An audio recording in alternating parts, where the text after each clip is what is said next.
In the year of our Lord 5000 before Christ, whereupon the Sumerians, those splendid scribes of yore, didst embark upon their grand endeavour to inscribe upon clay tablets, there appeared a most peculiar personage, Anya, a scientist of singular wit and whimsicality. With a heart full of sarcasm and a mind teeming with arcane knowledge, she didst don her time-travelling attire which sparkled with the essence of starlight and reeked of burnt toast. "Verily," quoth she, "what better way to save humanity from cataclysms ancient than to frolic through time like a madcap minstrel?" As she stepped forth into the tumultuous tapestry of time, Anya found herself amidst the bustling bazaar of Uruk, where merchants hawked wares that would make even the most discerning dragon envious.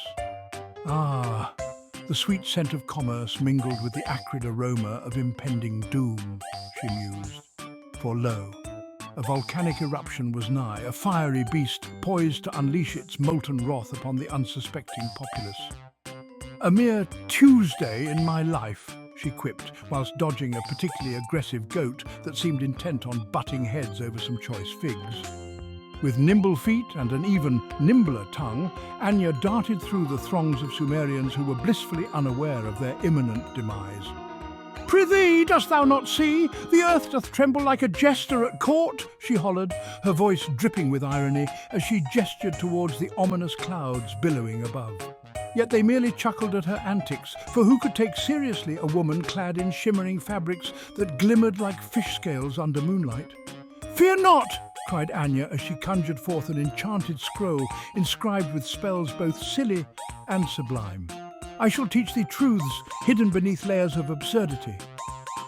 With a flourish befitting a court magician, she unfurled her scroll and began to recite incantations that twisted tongues and tickled fancies. "By the power vested in me by the council of chronomancers, let this volcano be but a harmless fountain." And lo, as if by magic, or perhaps sheer absurdity, the ground didst rumble not with fury but with laughter. The volcano erupted not with fire but with confetti and streamers that danced merrily in the air like jubilant sprites celebrating their newfound freedom from seriousness. The Sumerians gaped in astonishment as their fears melted away like ice cream on a summer's day. "See ye now?" Anya exclaimed triumphantly as she twirled amidst the colourful chaos.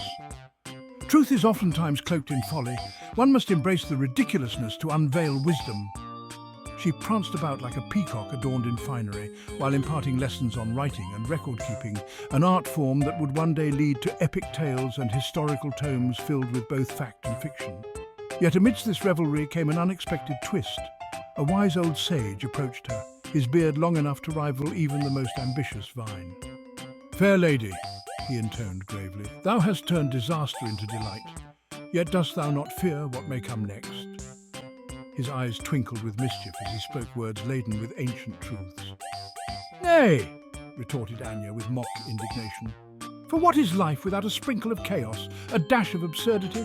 I am but a humble harbinger of hilarity amidst history's heavy hand." And thus they engaged in spirited discourse about fate's fickle nature while confetti rained down around them like blessings from capricious gods.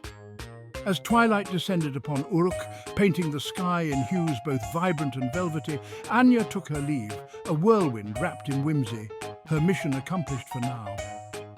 With each step back through time's portal, she carried forth not just knowledge but also laughter, a reminder that truth often lies within layers of delightful nonsense waiting to be uncovered by those brave enough to seek it.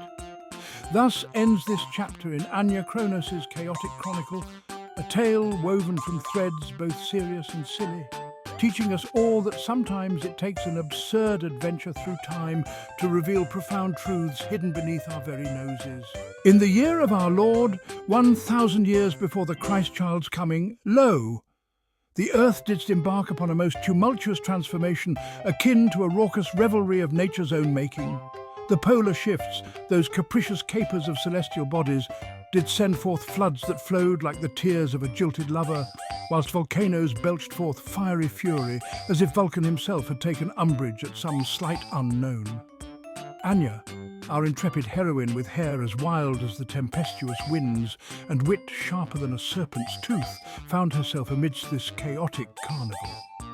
"Good morrow," quoth she to the bewildered denizens of ancient civilizations who gazed skyward with naught but confusion writ large upon their faces. Hark, I bring tidings from yon heavens, a tempest brews and floods shall soon follow. Yet alas, these poor souls knew not what weather was. They thought it merely a fanciful figment or perhaps an ill-timed jest from the gods above.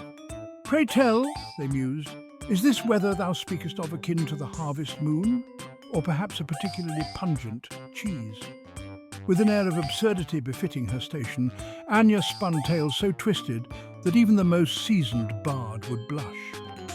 Verily, she proclaimed with exaggerated flourish, the clouds do conspire against thee. They gather like gossiping grannies at a village fete. And as she gestured grandly towards the sky, lightning struck nearby, a most unfortunate coincidence that sent villagers scurrying like mice before a hungry cat. Fear not, she cried out amidst their panic, for I am but a humble harbinger of truth. Yet truth in such times is oftentimes cloaked in layers thicker than an onion's skin, nay, thicker than an ogre's backside. The floods surged forth with all the grace of a drunken dancer at a wedding feast, while volcanoes erupted in splendid displays reminiscent of fireworks on New Year's Eve, albeit far less celebratory and much more catastrophic. Anya chuckled softly to herself. What merriment it was to witness such folly. Lo and behold, she exclaimed with tongue-twisting tenacity. The earth doth shake and shudder as if possessed by spirits most mischievous. Yonder mountains belch forth molten rock like gluttons at an all-you-can-eat buffet. The villagers stared agog. Their minds struggled to grasp her meaning, whilst their hearts raced faster than rabbits chased by hounds. Amidst this chaos came creatures both curious and arcane, beasts with feathers like rainbows and scales that shimmered like starlit skies. Anya took it upon herself to educate these ancient folk about such fantastical fauna. These be thy companions in calamity, she declared with mock gravitas. They shall guide thee through floods and flames alike, if only thou canst catch them first. As days turned into nights filled with fiery eruptions and torrential downpours, Anya endeavoured tirelessly to impart wisdom where ignorance reigned supreme.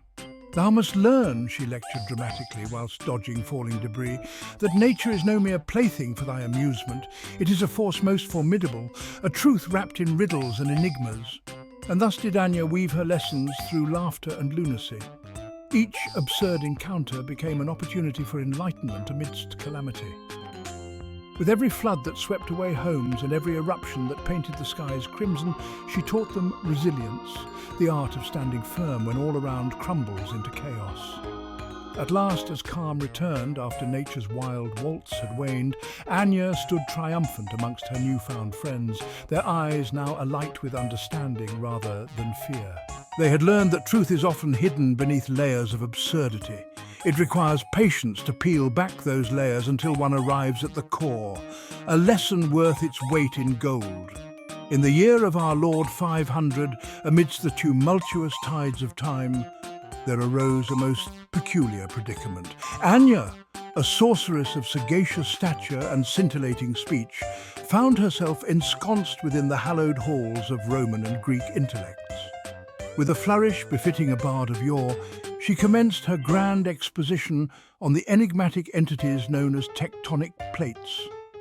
Lo, behold, quoth she, the very earth doth tremble and quiver like a jester at court when these colossal crustal contraptions collide. The learned men, with brows furrowed like ploughed fields, exchanged glances that bespoke both admiration and utter befuddlement.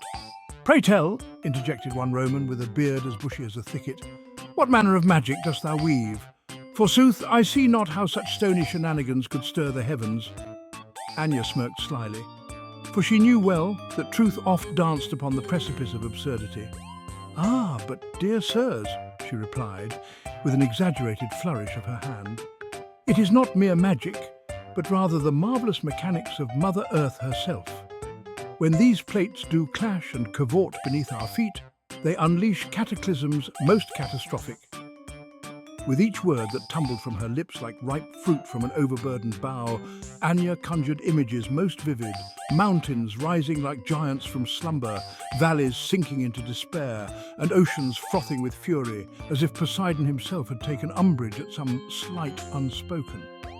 The Greeks gasped in collective astonishment, a sound akin to a chorus of startled goats, while Romans scratched their heads in confusion akin to chickens pondering the mysteries of flight.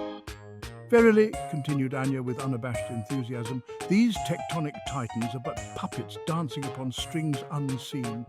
They shift and shimmy whilst we prattle on about politics and pastries. A round of laughter erupted amongst her audience, though whether it was genuine mirth or merely an attempt to mask their bewilderment remained uncertain. One particularly rotund philosopher exclaimed, "By Jupiter's jowls! Dost thou suggest that our very foundations are but folly?" "Indeed," Anya retorted with glee, "for what is truth if not a tapestry woven from threads both strange and splendid? Let us embrace this delightful disarray." She waved her hands dramatically as if conducting an orchestra composed entirely of confused cats. "Imagine the earth belching forth fire and brimstone whilst we sip our ambrosia. What folly indeed!"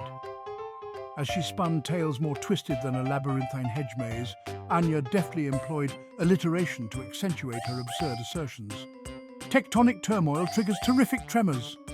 Her tongue twisted around words like licorice around a child's finger.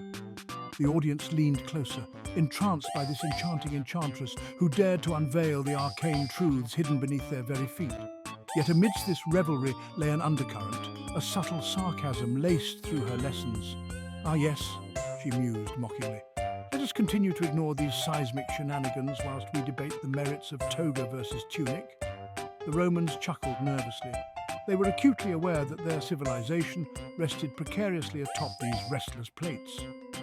"Thus," concluded Anya with theatrical flair worthy of Apollo himself, "I beseech thee all, heed my words, embrace the chaos that is life, for in understanding these truths, no matter how absurd, they shall serve as your compass through calamity." With that proclamation echoing through marble corridors like thunderclaps in a tempestuous sky, she vanished in a puff of glittering smoke, leaving behind only bewildered scholars pondering their place upon this spinning sphere. And so it was that Anya's teachings took root within those ancient minds, an indelible imprint left by an extraordinary encounter where truth danced hand in hand with absurdity amid cataclysms both cosmic and comical.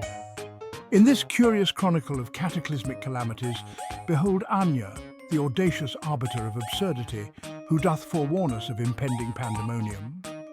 With a wit sharper than a dragon's tooth and a tongue as twisted as a gnarled tree in a tempest, she does declare, "Lo, the world teeters upon the precipice of chaos."